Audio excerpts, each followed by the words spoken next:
এদিকে বেরিয়ে এসো। এক জায়গায় স্থির নয়, যেখানে পাচ্ছে সেখানে ঢুকে যাচ্ছে। এসো।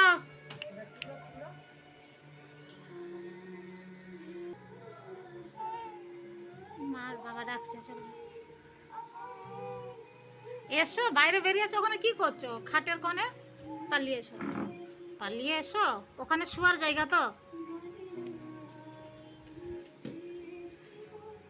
যাচ্ছে